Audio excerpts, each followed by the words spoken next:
تمام تعریفیں، حمد اور ثنا اللہ تعالیٰ جل مجدہ الکریم کے لیے۔ درود و سلام نبی اکرم نور مجسم شفیع معظم احمد مجتبیٰ جناب حضرت محمد مصطفیٰ صلی اللہ تعالیٰ علیہ وسلم کی ذات والا صفات کے لیے حمد و صلات کے بعد، عزیز دوستو، بزرگوں، بھائیوں، اللہ تبارک و تعالیٰ نے قرآن حکیم میں نبی رحمت صلی اللہ تعالیٰ علیہ وسلم کی عظمتوں کا، شانوں کا، بلندیوں کا ذکر فرمایا ہے۔ امت مسلمہ نے اور امت کے مفسرین نے، علماء نے نبی پاک صلی اللہ تعالیٰ علیہ وسلم کی ہر عظمت پر، سید عالم صلی اللہ تعالیٰ علیہ وسلم کو عطا کی گئی ہر شان پر تفصیل سے کلام فرمایا۔ ہمارے بزرگوں نے سید عالم علیہ السلام کی عظمتوں کو کھول کھول کر امت کو سنایا اور بتایا، لیکن پھر بھی بہت سارے پہلو تشنا ہیں، اور جیسے جیسے وقت گزرتا جائے گا امت تک حضور سید عالم علیہ السلام کی عظمتوں کو پہنچایا جاتا رہے گا اور لوگ اس سے استفادہ کرتے رہیں گے۔ قرآن مجید میں اللہ تعالیٰ نے ارشاد فرمایا کہ یا ایھا النبی انا ارسلناک شاہدا ومبشرا ونذیرا، اے محبوب علیہ السلام، بے شک ہم نے آپ کو گواہ بنا کے بھیجا ہے، خوشخبری دینے والا بنا کے بھیجا ہے، اور ڈر سنانے والا بنا کے بھیجا۔ پھر فرمایا وَدَاعِيًا إِلَى اللَّهِ بِإِذْنِهِ، اور ہم نے آپ کو اللہ کی طرف دعوت دینے والا بنا کے بھیجا ہے اس کے اذن کے ساتھ، وَسِرَاجًا مُنِيرًا، اور آپ کو چمکتا ہوا آفتاب بنا کے بھیجا ہے۔ دنیا کے اندر انسان میں جو چیز اسے رغبت دیتی ہے، جو اس کو عمل پر ابھارتی ہے، وہ اس کا عقیدہ اور اس کی سوچ ہوتی ہے۔ انسان کے جو افکار ہوتے ہیں نا، جو اس کی سوچیں ہوتی ہیں، وہ اس کے عمل کو مرتب کرتی ہیں۔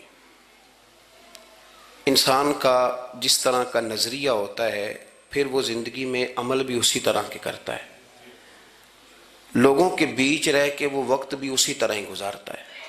قریش مکہ اور حضور سید عالم صلی اللہ تعالیٰ علیہ وسلم سے جو پہلے کے لوگ تھے، ان کے افکار بہت ساری خرابیوں کا شکار ہو گئے تھے، فکری کمزوریاں پیدا ہو گئی تھی، مختلف قسم کی اوہام پرستی کا وہ شکار تھے، توہمات میں الجھ گئے تھے۔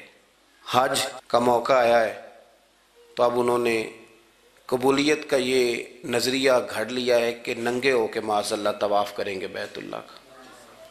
قربانی کا موقع آیا ہے تو جانوروں کا خون دیواروں کے ساتھ لگائیں گے خانہ کعبہ کی۔ اور قرآن حکیم ہمیں یہ بھی بتلاتا ہے کہ جب حج کر کے لوٹتے ہیں تو اب دروازوں سے نہیں گزرنا، اب ہم نے کوئی اور رستے پھلانگ کے گھروں میں آنا ہے، اس لیے کہ ہم نیک ہو کے آئیں۔ تو مختلف قسم کی توہمات انہوں نے گڑھ لی تھی، اللہ تبارک و تعالیٰ کی ذات کے بارے میں بھی، انبیاء کرام علیہ السلام کے بارے میں بھی۔ قرآن مجید ہمیں کہتا ہے کہ یہودیوں نے جناب عزیر علیہ السلام کو اللہ کا بیٹا کہا، عیسائیوں نے معاذ اللہ حضرت عیسیٰ علیہ السلام کو اللہ کا بیٹا کہا۔ تو افکار کے اندر جب انسان کے بہت زیادہ خرابیاں آ جاتی ہیں، یعنی ایک آدمی کا ذہن بن گیا نا سارے لوگ چور ہی ہیں، تو پھر کسی سے دوستی کرنا، کسی کے ساتھ چلنا، وقت گزارنا اس کے لیے دشوار ہی نہیں، محال بھی ہو جاتا ہے۔ اور اگر انسان محسوس کرنے لگتا ہے نا کہ یار نہیں، ایسا نہیں ہے، یہ میرے رسول کریم کی امت ہے، اور حضور علیہ السلام نے فرمایا میری امت کبھی گمراہی پر جمع نہیں ہوگی، تو امت میں خیر ہے، ہمیں خیر کو تلاش کرنا چاہیے۔ پھر انسان آہستہ آہستہ نرم ہونے لگتا ہے، لوگوں کو گنجائش دینے لگتا ہے، اور ان کی باتوں کو، ان کی کمزوریوں پر وہ استدلال کرتا ہے کہ یہاں کمزور پڑ گئے ہوں گے، یہاں یہ مسئلہ ہو گیا ہوگا۔ وہ کسی نے کہا تھا کہ جانے کس عمر میں جائے گی یہ عادت میری، روٹھنا اس سے تو اوروں سے الجھتے پھرنا۔ کئی دفعہ یوں بھی ہوتا ہے۔ تو ہمارے ہاں افکار میں اگر حسن رہے، تازگی رہے، خوبصورتی رہے، اب بھی کچھ لوگ ایسے ہیں جو اعتدال کا رستہ چھوڑ جاتے ہیں۔ صوفیاء کی جماعت میں جب سے ملنگوں نے قدم رکھا ہے، اور بہت سارے ایسے لوگ جو کہتے ہیں کہ نہیں تمہیں نہیں پتہ بات معرفت کی ہے، تو ان لوگوں نے بھی خرابی پیدا کر دی۔ پھر اس کا نقصان یہ ہوا کہ کچھ دانشوروں نے، شعراء نے، سیاستدانوں نے معاذ اللہ یہاں تک کہنا شروع کر دیا کہ جو جس کو بھی پکارتا ہے کسی نہ کسی روپ میں اللہ کو ہی پکارتا ہے۔ افکار میلے کر دیے، بھئی اگر جس کو بھی جو پکارا جا رہا تھا تو وہ معاذ اللہ اللہ کو ہی پکارا جا رہا تھا، جس کے سامنے جو جھکتا تھا تو کوئی نہ کوئی اس کے ہاں توحید پائی ہی جاتی تھی، تو پھر اللہ کے رسول بتوں کے خلاف کیوں جہاد کرتے رہے؟ پھر لا الہ الا اللہ کا کیا معنی ہوا؟ تو ایک تو وہ طبقہ آیا، پھر ایک الحاد اور بے دینی کا رویہ کچھ لوگوں نے یہ بھی اختیار کیا کہ معاذ اللہ انہوں نے مسبب الاسباب کی بجائے لوگوں کو اسباب پر زیادہ توکل کرنے کا معاذ اللہ درس دیا۔ دعاؤں سے کام نہیں چلتا، خالی نعروں سے بات نہیں بنتی۔ اس کو یہاں تک لے گئے کہ اگر آج انہیں حضور کا کوئی معجزہ بتایا جائے، کسی کرامت کی بات کی جائے، اللہ تبارک و تعالیٰ کی طرف سے عطا کردہ کسی انہونی ایسی بات میں جس میں خالصتاً قدرت الہی کا دخل ہو، تو ان لوگوں کے لیے ماننا مشکل ہو جاتا ہے، کیونکہ انہوں نے زور ہی اس بات پہ دے دیا ہے۔ تو ان سارے رویوں کے اندر ہمیں پھر پلٹ کر انہی تعلیمات کی طرف توجہ کرنی ہوگی جو مدینے والے محبوب نے ہمیں عطا فرمائی، جو حضور نے عقائد اور نظریات کا حسن ہمیں عطا فرمایا۔ یہ میرا دور گھبرائے ہوئے لوگوں کا دور ہے، پریشان لوگوں کا دور ہے۔ ڈپریشن کے مریضوں کی تعداد 65% تک پہنچ گئی ہے۔ اس قدر زیادہ لوگ ڈرے ہوئے، پتہ نہیں کیا ہوگا۔ جو غریب ہو گیا وہ جانتا ہے شاید کبھی بھی میرا ہاتھ نہیں پڑے گا، جو بیمار ہو گیا وہ سمجھتا ہے کہ شاید کبھی تندرست نہیں ہوگا۔ تو کمزوری آ گئی اور تیزی کے ساتھ آئی۔ ٹی وی پہ بیٹھے لوگوں نے بھی کمزور کیا۔ پھر ایک تعویذ دھاگے والے تھے، انہوں نے بھی کہہ دیا تینوں کسی نے کچھ کیتا ہے۔ او بھئی کنے کیتا ہے؟ کہندا ہے مینوں حکم ہی نہیں، مینوں تے شرارت دا حکم سی، وہ میں کر چھڑی، تینوں کسی نے کچھ۔ اب تو سوچتا رہ، جتنے تیرے دشمن ہیں تو ان کی لسٹ بنا لے۔ تو شرارتیں ہوئیں، لوگ کمزور ہوئے، افکار کے اندر کمزوری آئی۔ رسول کریم صلی اللہ علیہ وسلم لوگوں کو طاقتور کرتے، توکل کا درس دیتے، توحید باری تعالیٰ کے ستھرے جذبے حضور اپنے غلاموں کو عطا فرماتے، ان کی فکری حضور تربیت فرماتے، فکری۔ اللہ کے رسول صلی اللہ علیہ وسلم غار ثور میں موجود ہیں، ساتھ سیدنا صدیق اکبر رضی اللہ تعالیٰ عنہ۔ کفار جو گرفتار کرنے والے تھے، پیچھے لگے ہوئے تھے، وہ غار ثور کے دروازے تک آ گئے۔ جس طرح ڈاکٹر بول دیتا ہے، وہ کہہ دیتا ہے کہ اب جناب مشکل ہے، اگلے ہفتے آپ چلے جائیں گے، تو وہ جو کمزور لوگ ہیں انہوں نے اگلے ہفتے کیا جانا ہوتا ہے، وہ جب ڈاکٹر بتاتا ہے اسی وقت ہی فوت ہو جاتے ہیں۔ وہ کہتے ہیں اگلا ہفتہ تو لیٹ ہے، اسی وقت ہی سمیٹ لیتے ہیں سامان سفر۔ اور کچھ لوگ ایسے تھے، ڈاکٹر نے کہا کہ جناب آپ کی رپورٹس بتاتی ہیں کہ آپ بہت جلدی چلے جائیں گے، تو انہوں نے کہا جناب آپ جو کہہ رہے ہیں اپنے علم کے مطابق کہہ رہے ہیں، پر ہونا تو وہ ہے جو میرا رب کریم چاہے گا۔ یہ وہ جذبات ہیں جو ہمیں رسول کریم علیہ السلام نے عطا فرمائے۔ دیکھو حضرت ابوبکر صدیق رضی اللہ تعالیٰ عنہ کے ساتھ حضور غار ثور میں موجود ہے۔ کفار جو گرفتار کرنے والے ہیں وہ دروازے تک آ گئے، بالکل دروازے تک۔ جناب صدیق اکبر رضی اللہ تعالیٰ عنہ ان کو دیکھ کر تھوڑا سا گھبرائے، اپنے لیے نہیں، ذات مصطفیٰ کے لیے گھبرائے، کہیں حضور کو کوئی تکلیف نہ پہنچ جائے، تھوڑا گھبرائے۔ یا رسول اللہ وہ تو قریب آ گئے، اور اگر انہوں نے پیروں کی جانب جھک کر دیکھا تو ہمیں دیکھ لیں گے۔ بالکل سرانے پہنچ گئے، یہ آ گئے، کھڑے ہو گئے، اور درمیان میں پردہ کیا ہے؟ مکڑی کا جالا، اور مکڑی کا جالا پھونک سے بھی اڑ جاتا ہے، تو مکڑی کا جالا بیچ میں۔ حضور وہ تو پہنچ گئے، ذرا جھک کر کے دیکھیں گے تو وہ تو ہمیں پکڑ لیں گے۔ اب یہ وقت تربیت ہے، اور وہ تربیت جو محبوب نے اپنے اس عظیم صحابی کی فرمائی، اس تربیت کو میرے رب کریم نے قرآن مجید میں بیان فرمایا۔ حضور فرماتے ہیں، رب فرماتا ہے کہ فرمایا محبوب نے، فرمایا لا تحزن، ابو بکر گھبرانا۔ یہ ایک موقع ہوتا ہے جب انسان کو گھیر لیتی ہیں مشکلات چاروں جانب سے، اور جو بھی آتا ہے وہ اسے مایوس ہی کرتا ہے، لیکن حالات کے سہمے ہوئے لوگوں کو بتا دو حالات بدل جاتے ہیں، ایک جیسے نہیں رہتے۔ کہا لا تحزن، ابو بکر گھبرانا، کیوں؟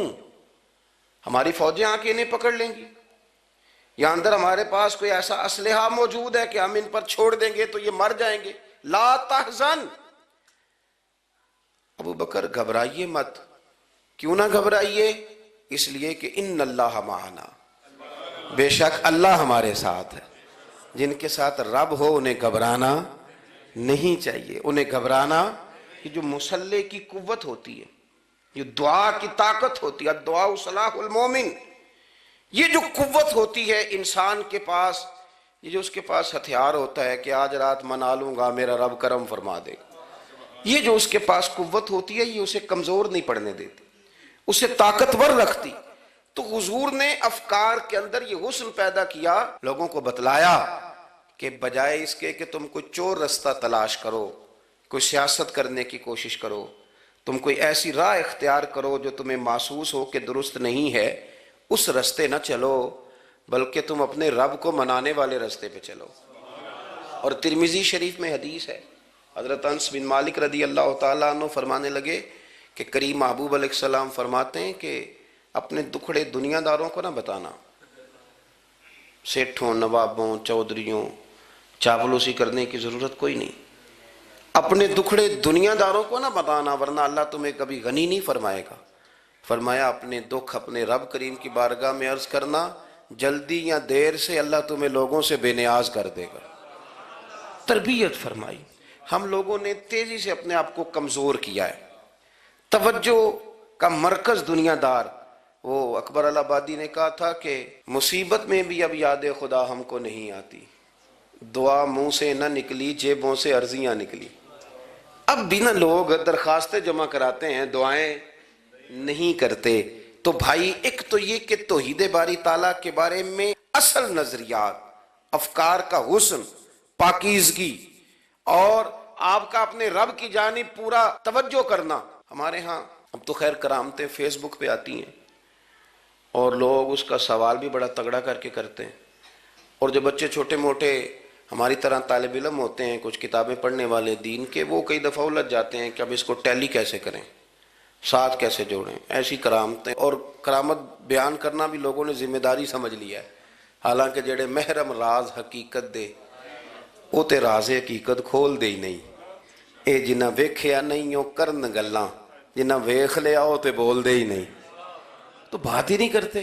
تو کرامت نا جوڑ جاڑ کے نا کہیں فٹ کی جاتی ہے. آپ کو بخاری مسلم میں حدیث ملے گی، کوئی بھی ایسی اوہام پرستی، کوئی بھی ایسا نظریہ، کوئی بھی ایسی بات جو ذہن کو منتشر کرے، یعنی ابھی تک لوگ کہہ دیتے ہیں ہمارے کہ وہ کالی بلی رستہ کاٹ گئی تھی. تو معاملہ بڑا، میں ملتان شریف پہنچا تو مجھے وہاں ایک میرے سنگی کہنے لگے، بڑا پرانا ان سے ربط ہے، کہنے لگے کہ میں نے آج نہ تجربہ کیا ہے، ویسے واقعی کالی بلی رستہ کاٹی ہے تو مشکل ہو گئی ہے. میں نے انہیں کہا کہ آپ کا تجربہ سجدہ صاحب کا محتاج ہے، آپ کو دوبارہ سے تجربہ کرنا چاہیے. خدا کے بندے کالی بلی رستہ کاٹ جائے تو مشکل ہوتی ہے، تو میرا تو سارے رستے، کئی کالی گاڑیاں رستہ کاٹ گئی ہیں، اب کیا کیا جائے. یہ کمزوری ہے. افکار میں کمزوری نہیں پیدا کریں، کچا پن نہ پیدا کریں، آپ مضبوطی لائیں. بخاری مسلم میں آپ کو حدیث ملے گی، سرور کائنات علیہ السلام کے صاحبزادے جناب ابراہیم علیہ السلام وصال فرما گئے، اور کیفیت یہ تھی کہ انہوں نے حضور کی مقدس گود میں آخری سانس لیا. داڑھی مبارک محبوب کی آنسوؤں سے بھر گئی. حضرت انس کہتے ہیں عرض کی یا رسول اللہ آپ بھی آنسو بہاتے ہیں؟ فرمایا میرا بیٹا گیا ہے تو آنسو نکل آئے ہیں، ورنہ میری زبان پہ وہی جاری ہے جس سے میرا رب راضی ہوتا ہے. اسی دن نا، جس دن سرکار کے صاحبزادے کا وصال ہوا، اسی دن سورج کو گرہن ہو گیا. کچھ لوگوں نے بات جوڑ دی، کہنے لگے کہ آج چونکہ حضور سید عالم علیہ السلام کے صاحبزادے کا وصال ہو گیا ہے تو آج دیکھو سورج کو بھی گرہن ہو گیا ہے. بات جوڑ دی. غم کی کیفیت تھی، سرکار کی مقدس داڑھی آنسوؤں سے بھری ہوئی تھی، حالات کا تقاضا اور اس کی سمت کچھ اور تھی. حضور نے جمعے کا انتظار نہیں فرمایا، فرمایا بلاؤ لوگوں کو مسجد میں. لوگ جمع ہو گئے اور صحابہ فرماتے ہیں ہمارے خیال میں یہ تھا کہ یہ موقع نہیں تھا. آج نہ جہاد کے لیے حکم آنا ہے، کس مقصد کے لیے حضور نے طلب فرمایا، لیکن جب ہم گئے اتنا ضروری کام ہے نظریات کا صاف ہونا. اللہ کے محبوب نے لوگوں کو اسی دن بلا کے فرمایا لوگوں سنو، سورج اور چاند کو جب گرہن لگے تو استغفار پڑھا کرو، تسبیحات کیا کرو، نوافل ادا کیا کرو، اللہ کے حضور حاضر ہوا کرو. فرمایا یہ سورج اور چاند کو جب گرہن لگے تو یہ اللہ کی نشانیوں میں سے نشانی ہوتا ہے، کسی بندے کے دنیا سے جانے کا اس کے ساتھ کوئی تعلق نہیں۔ تم نے اپنے ذہن کو ٹھیک رکھنا ہے، افکار کو ٹھیک رکھنا، کسی بھی قسم کی تم نے اوہام پرستی کا شکار نہیں ہو۔ مضبوط رہیں، مضبوط رہیں، اٹھ باندھ کمر کیوں ڈرتا ہے، پھر دیکھو خدا کیا کرتا ہے۔ آپ مضبوط رہیں، جب مضبوط رہیں گے تو انشاءاللہ توانائی اللہ کی طرف سے عطا کر دی جائے۔ دوسری بات، نبی پاک صلی اللہ تعالیٰ علیہ وسلم نے نا تمام انبیاء کرام علیہم السلام کے بارے میں لوگوں کے ذہنوں کی اصلاح کی۔ آپ کبھی قرآن حکیم کا مطالعہ فرمائیں، احادیث مبارکہ کو پڑھیں تو میرے محبوب کریم کی شان یہ ہے کہ حضور نا انبیاء کی شانیں بیان کرتے ہیں۔ حضرت موسیٰ کلیم اللہ ہیں، کس نے ہمیں بتایا؟ قرآن و حدیث نے بتایا۔ شانیں بیان کی نبیوں کی، عظمتیں بیان کی۔ حضرت ابراہیم خلیل اللہ ہیں، یہ ہمیں قرآن نے بتایا، حضور نے بتایا، لیکن ساتھ ہمیں یہ بھی بتایا کہ ہیں یہ اللہ کے بندے، ہیں یہ اللہ کے رسول۔ نبی پاک صلی اللہ تعالیٰ علیہ وسلم نے افکار اور نظریات انبیاء کے بارے میں لوگوں کے درست فرمائے۔ مجموع الزوائد میں حضرت مولا علی شیر خدا رضی اللہ تعالیٰ عنہ کی حدیث مروی ہے، ایک بدو آ گیا حضور کی بارگاہ میں کچھ مانگنے کے لیے۔ مولا کائنات رضی اللہ تعالیٰ عنہ فرماتے ہیں سرکار جب کسی بات کا جواب نہ دینا چاہتے تھے تو خاموش ہو جاتے تھے، کچھ دیر خاموش رہتے تھے، اور حضور کا خاموش رہنا بھی ہمارے محدثین نے محفوظ کیا ہے۔ اقسام حدیث میں سے ایک حدیث ہے جسے حدیث تقریری کہا جاتا ہے، وہ حدیث ہے جس میں حضور خاموش رہے، کوئی کام کیا گیا تو سرکار خاموش رہے۔ حضرت مولا علی کہتے ہیں حضور نا خاموش ہو گئے، لیکن چونکہ دیہاتی تھا، سادہ تھا، اس نے جب بار بار گفتگو چھیڑنا چاہی تو پھر حضور نے فرمایا چل پھر مانگ لے کیا مانگتا ہے، مانگ لے پھر کیا مانگتا ہے، کر سوال۔ دیہاتی تھا، سادہ آدمی تھا۔ مولا کائنات فرماتے ہیں ہمیں یوں لگا کہ اب نہ یہ آخرت اپنی سوار جائے گا، جنت کا سوال کرے گا، لیکن بڑا ہی سادہ تھا۔ مانگنے پہ بھی آیا تو کیا مانگا؟ کہنے لگا یا رسول اللہ صلی اللہ علیہ وسلم میں نے سفر کرنا ہے، مجھے ایک اونٹنی عطا کر دیتے۔ حضرت سلطان باہو سے کسی نے کہا کہ بڑے لوگ مرید ہوتے ہیں، تو فرمانے لگے رابدہ طالب کوئی نہیں ملیا، جو ملیا طالب زرد آؤ۔ تو بہت سارے لوگ ایسے آتے ہیں جو کامل شیخ کے پاس بھی آ کے کہتے ہیں دکان کوئی نہیں چلتی، یہ تو کسی سیٹ سے مشورہ کر لیتے، کاروبار چلانے کا آپ کو ڈھنگ بتا دیتا۔ یہ یہاں آ کے بھی آپ نے یہی سوال کیا، یہاں پہنچ کے بھی یہی سوال۔ تو نبی پاک صلی اللہ تعالیٰ علیہ وسلم سے کہنے لگا ایک اونٹ دے دیں آنے جانے کے لیے۔ حضرت علی کہتے ہیں ہمیں بڑا افسوس ہوا، یار تو آیا کہاں پہ ہے اور تو مانگ کیا رہا ہے؟ تو بارگاہ دیکھ اور اپنا سوال دیکھ، تو کہاں کھڑا ہے، کیا مانگ رہا ہے؟ حضور مسکرائے اور مسکرا کر کے فرمایا کہ اونٹ تجھے دیا، چل کچھ اور بھی مانگ لے۔ حضرت علی کہتے ہیں ہم نے کہا اب جنت مانگے گا یہ حضور سے؟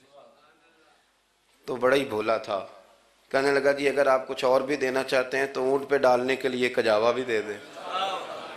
تو حضرت مولا علی شیر خدا فرماتے ہیں ہمیں پھر بڑا افسوس ہوا کہ یار دیکھو اتنا چانس ملا ہے پھر کھو دیا ہے۔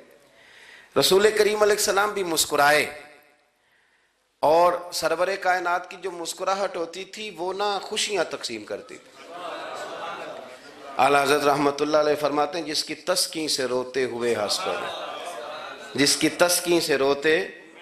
اب یہاں سوال پیدا ہوتا تھا کہ پھر اس مسکراہٹ کے لیے تو انتظار کرنا پڑتا ہوگا کہ حضور مسکرائیں تو روتے ہوئے ہنسیں، تو اگلا شعر بھی ہے اور جواب بھی ہے۔ فرمانے لگے جس کی تسکین سے روتے ہوئے ہنس پڑیں اس تبسم کی عادت پہ لاکھوں سلام۔ یہ تو عادت ہے حضور کی، یہ تو عادت ہے مسکراتے رہنا۔ تو حضور بھی زیر لب مسکرائے۔ تیسری دفعہ میرے کریم نے پھر فرمایا چل مانگ لے کچھ، تجھے ایک چانس اور دیتے ہیں۔ پر مولا کائنات فرماتے ہیں بڑا ہی بھولا تھا، تیسرا چانس ملا، گویا گولڈن چانس ملا، لیکن پھر بھی وہیں کا وہیں رہ گیا۔ کہنے لگا ٹھیک ہے اگر آپ کچھ اور بھی دینا چاہتے ہیں تو میرا سفر لمبا ہے، آنے جانے کا خرچہ بھی دے دے۔ اللہ اکبر۔ اب حضور عقائد کی بابت بتانے لگے کہ رسالت کے بارے میں، محبوب کے بارے میں عقیدہ کیسا ہونا چاہیے؟ تو حضور علیہ السلام فرمانے لگے تجھ سے تو وہ بنی اسرائیل کی بڑھیا ہی اچھی تھی۔ یا رسول اللہ صلی اللہ علیہ وسلم کون سی؟ تو حضور فرمانے لگے جناب موسیٰ علیہ السلام کو حکم ہوا ہجرت کریں، تو آپ جانے لگے، تو پھر ارشاد خداوندی ہوا کہ جہاں حضرت یوسف علیہ السلام مدفون ہے، آپ کا مزار پر انوار ہے، اگر آپ کو جانا ہے تو پھر ان کے تابوت کو بھی آپ نکال کر کے ساتھ لے جائیں۔ حضرت سیدنا موسیٰ علیہ السلام نے لوگوں سے پوچھا تمہیں پتہ ہے جناب یوسف کا مزار کہاں ہے؟ کسی کو نہیں پتا، ایک بوڑھی اماں ہے ضعیف العمر، اس کو خبر ہے۔ حضرت موسیٰ علیہ السلام نے اس سے کہا اماں تو بتائے گی کہ حضرت یوسف کا مزار کہاں ہے؟ تو کہنے لگی بتاؤں گی پر مفت نہیں بتاؤں گی۔ یہ حضور بیان کر رہے ہیں، بتاؤں گی پر فری میں نہیں بتاؤں گی، میں نا مفت تھوڑی بتاؤں گی۔ فرمایا چل تو اپنی قیمت بتا بتانے کی، تو کہنے لگی میں اس شرط پہ جناب یوسف کے مزار کا پتہ بتاؤں گی کہ آپ مجھے جنت میں وہ والا گھر دیں گے جس کے پڑوسی جناب موسیٰ علیہ السلام ہو۔ آپ کے پڑوس میں گھر چاہیے، تجھ سے تجھی کو مانگ کے میں نے مانگ لی ساری کائنات، وہ والا مکان چاہیے جس کے پڑوسی آپ ہوں۔ تو حضرت موسیٰ کلیم فرمانے لگے اماں چل جنت مانگ، تو نبیوں کے قریب مکان مانگ رہی ہے، وہ تو بڑا اونچا درجہ ہوگا، تو بڑی دور پہنچ گئی، اتنی بڑی سوسائٹی میں پلاٹ مانگ لیا، وہاں پہنچ گئی۔ تو بوڑھی کہنے لگی ٹھیک ہے پھر اگر یہ معاملہ ہے تو پھر ختم ہو گئی بات، اگر آپ نہیں بتاتے تو جائے میں بھی نہیں پتہ بتاتی۔ یا وہ اڑ گئی، ٹھہر گئی، اور اڑی بھی کس طرح؟ یہ بھی میرے اللہ کی توفیق، میری طلب بھی تو تیرے کرم کا صدقہ ہے، میری طلب بھی تو تیرے کرم کا صدقہ ہے، یہ پاؤں اٹھتے نہیں بلکہ یہ اٹھائے جاتے ہیں۔ تو وہ کہنے لگی میں نہیں پھر بتاتی، آپ کسی اور سے پوچھ لیں۔ جناب موسیٰ خاموش ہوئے تو ارشاد خداوندی ہوا کلیم اپنے پڑوس میں مکان دینے کا وعدہ آپ کر لیں اور مکان انہیں میں عطا کر دوں گا۔ تو حضور سید عالم صلی اللہ تعالی علیہ وسلم نے اس بدو کی موجودگی میں تربیت فرمائی صحابہ کی، یہ چیزیں بھی حضور نے عطا فرمائی۔ لیکن جب تمہیں کہا جائے مانگو تو پھر یہ کریم رسول کا دروازہ ہے، مانگیں گے مانگے جائیں گے اور منہ مانگی پائیں گے، سرکار میں نہ لا ہے نہ حاجت اگر کی۔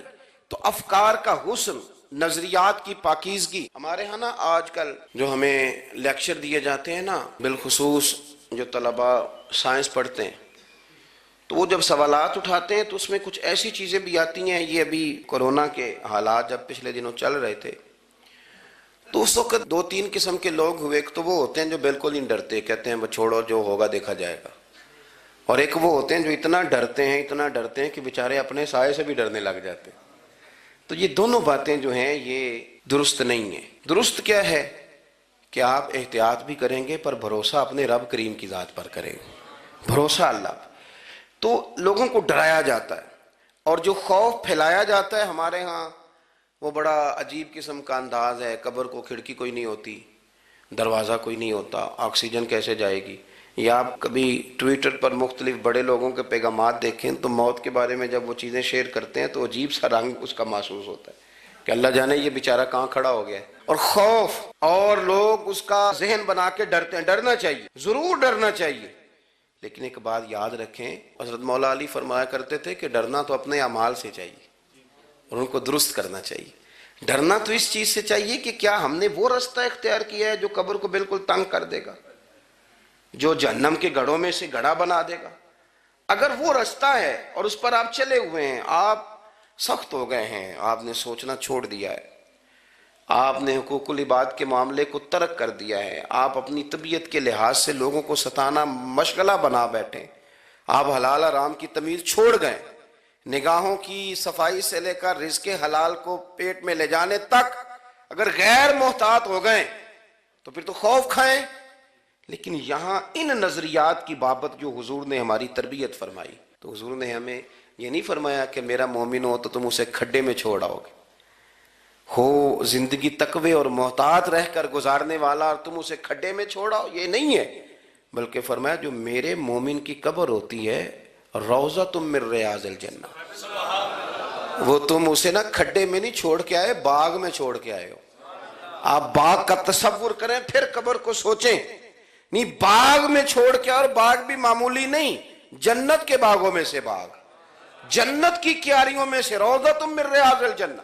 اب ذرا اس اینگل سے آپ اپنی قبر کو سوچیں، اس رویے کے ساتھ کہ اگر قبر آپ کی جنت کا باغ ہے تو باغ میں جاتے بندہ ڈرتا تو نہیں. اور باغ اتنا حسین ہے کہ جس میں پہلی آنکھ کھلے گی تو پہلی نظر اٹھے گی تو مدینے والے محبوب کا چہرہ نور نظر آئے گا. اتنا شاندار باغ ہے. آپ اس کی رعنائی، اس کا حسن اور اس کی خوشبو کو ملاحظہ فرمائیں. تو حضور نے نا ہماری تربیت فرمائی. میں اکثر کہا کرتا ہوں احباب سے کہ انسان 10-15 سال کے بعد پردیس سے واپس لوٹے اور ماں اگر موجود ہو نا گھر میں، اتنا تگڑا استقبال کرتی ہے کہ مزہ آ جاتا ہے. اس کا بس نہیں چلتا، مکان بھی نہیں بنا دے، فلانی چیز بھی نہیں لے آؤ، میرا پتر آ رہا ہے، فلانی بھی. تو سالوں بعد بندہ گھر لوٹے تو ماں اتنا استقبال نہیں کرتی جتنا قبر میں اللہ کی رحمت بندے کا استقبال کرتی. اس لیے جب یہ سوچ بن گئی تھی نا صحابہ کی حصول جنت کی، تو پھر ان کو لگاؤ ہو گیا تھا. پھر دنیا کی زندگی، جاہ و جلال، مال و دولت اتنا زیادہ وقت نہیں رکھتا تھا ان کی نظر میں. پھر وہ سمجھ گئے تھے اس بات کو کہ کن فی الدنیا کانک غریب و عابر سبیل. سمجھ گئے تھے کہ یہ مسافر ہیں ہم یہاں. اور وہ پھر اتنا زیادہ اپنے ذہن پہ چیزوں کو سوار نہیں کرتے تھے، محسوس کرتے تھے کہ اتنی زندگی ان کی ہے، اتنی زندگی ان کی گزر گئی ہے، محسوس کرتے تھے. اور اس پر پھر وہ جو فوکس کرتے تھے وہ آخرت کے لیے کرتے تھے. ایک خاتون حضور کی بارگاہ میں حاضر ہوئی. یہ بھی سیاستہ میں آپ کو روایت ملے گی، بہت ساری کتابوں میں ہے لیکن اس کی اصل آپ کو بخاری شریف میں ملے گی. حضرت ابو ہریرہ رضی اللہ تعالیٰ عنہ فرماتے ہیں کہ خاتون آئی تو اس نے آ کر نا بڑے درد کے ساتھ حضور کی بارگاہ میں استغاثہ پیش کیا. عرض کرنے لگی یا رسول اللہ صلی اللہ علیہ وسلم، میں نا مرگی کی مریض ہوں اور بڑی تکلیف میں ہوں. یہ جو مرگی کا مرض ہوتا ہے یہ اعصابی بھی ہے، جسمانی بھی ہے.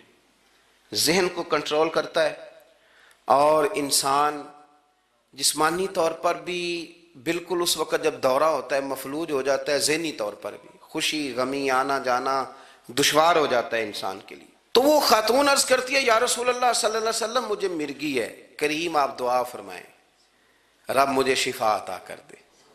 حضور دعا فرما دیا کرتے، اللہ تعالیٰ نے میرے محبوب کے وجود کو شفا بنایا تھا. لعاب دہن مولا علی کی آنکھوں پہ لگائیں تو رب کریم فوراً شفا عطا فرمائے. لیکن حضور نا تربیت جب کرتے نا، تربیت لوگوں کے بیچ، تو پھر نظریات کو، عقائد کو، افکار کو حضور غسل دیتے، وضو کراتے. یہاں بھی سرکار نے صحابہ کے بیچ اس خاتون سے گفتگو فرمائی اور حضور فرمانے لگے اگر تو کہے تو میں دعا کرتا ہوں رب تجھے شفا دے دے گا. حضور فرمانے لگے اگر تو کہے میں دعا کرتا ہوں اللہ شفا دے گا. اور فرمایا اگر تو کرے صبر تو میرا وعدہ ہے رب بغیر حساب کتاب جنت عطا کرے گا. اب یہ سوچ ہے، یعنی ہمیں جب چانس ملتا ہے دنیا اور آخرت میں چیزوں کو عکس کرنے کا تو آپ نظر دوڑا لیں دائیں بائیں کہ لوگوں نے توجہات کہاں اپنی مرکوز کی ہوئی. حضور نے فرمایا اگر تو کہے تو رب کریم ہے وہ شفا دے گا، میں دعا کروں گا. اور اگر تو صبر کرے، مانا کیا کہ اگر تو مرگی کے ساتھ ہی گزارا کرے، اس کے ساتھ ہی وقت بتائے تو پھر رب تجھے جنت دے گا. یہ سمجھ لیں بات، اس پر غور کریں. وہ جو بیماری کو رحمت کہا گیا تو یہاں اس کا عملی مظاہرہ ہونے جا رہا ہے. حضور فرمانے لگے گر تو صبر کرے تو رب جنت دے گا.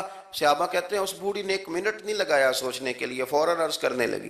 گویا عرض کرتی ہے حضور تھوڑی سی تو زندگی ہے، میں مرگی کے ساتھ ہی گزارا کر لوں گی، آپ دعا کریں رب مجھے جنت عطا کر دے، ہاں میرے لیے جنت کی دعا کر دیں. تو صحابہ فرماتے ہیں حضور نے دعا کر دی، گویا وعدہ ہو گیا جنت کا. وہ عرض کرتی ہے یا رسول اللہ صلی اللہ علیہ وسلم جب مرگی ہوتی ہے تو میرے وجود سے کپڑا ہٹ جاتا ہے، ستر کا مسئلہ بنتا ہے، اس کے لیے آپ ضرور اللہ کے حضور عرض کریں. تو سرکار نے دعا کر دی. صحابہ فرماتے ہیں کہ وہ دیر تک موجود رہیں، دیر تک. حضرت عثمان غنی کے زمانہ مبارکہ تھا، وہ بوڑھی موجود رہیں. جب بھی انہیں مرگی ہوتی تھی کپڑا اپنی جگہ پہ موجود رہتا تھا. اور جب ہم سے کوئی کسی جنتی کو دیکھنے کا سوال کرتا تھا تو ہم کہتے تھے اس بوڑھی کو دیکھ لو، اسے دنیا میں ہی حضور نے جنت کی بشارت عطا فرمائی. تو جو سمجھنے کی بات ہے وہ یہ ہے توحید، رسالت، قبر، حشر، اس کے بارے میں اپنے نظریات کو صاف ستھرا رکھیں۔ وقت تیزی سے بیت رہا ہے، وقت جو اپنی اس کی سپیڈ ہے اس کے ساتھ وہ گزر رہا، قریب ہوتے جا رہے ہیں لوگ قبر کے، آخرت کے۔ کرنے کا کام یہ ہے کہ ہمارے نظریات وہ ہوں جو ہمیں رسول کریم نے عطا فرمائے۔ حضرت فاروق اعظم رضی اللہ تعالیٰ عنہ جیسے دلیر آدمی حضور کے مقدس وجود پر موٹے بان کی چارپائی کے نشان دے کے جب روئے ہیں تو حضور نے وہاں بھی تربیت فرمائی ہے۔ فرمایا عمر کیا تم پسند نہیں کرتے کہ اللہ آخرت کی ساری شانیں ہمیں ہی عطا کرے، اور دنیا میں ہم تھوڑی سی مشکل دیکھ لیں تو ان چیزوں کو ہم نے سمجھنا ہے۔ یہ چیزیں ہمیں جینے میں آسانی پیدا کریں گی، ہمارے لیے مددگار ثابت ہوں گی، ہمارے افکار کو یہ تازہ رکھیں گے۔ پھر بہت زیادہ الجھاؤ، بہت زیادہ پریشان ہونا، بہت زیادہ ڈپریشن کا شکار ہونا، بہت زیادہ ہمارا دنیاوی معاملات کے اندر تفکر کرنا، یہ ہمیں کمزور نہیں کرے گا بلکہ ہم توانا رہیں گے۔ اللہ کے حضور دعا ہے مالک کریم کہی ہوئی باتوں کو قبولیت کا درجہ عطا فرمائے۔ دوران گفتگو جام بھول گئے، اللہ ہمارے ساتھ درگزر والا معاملہ فرمائے۔ آخر دعوانا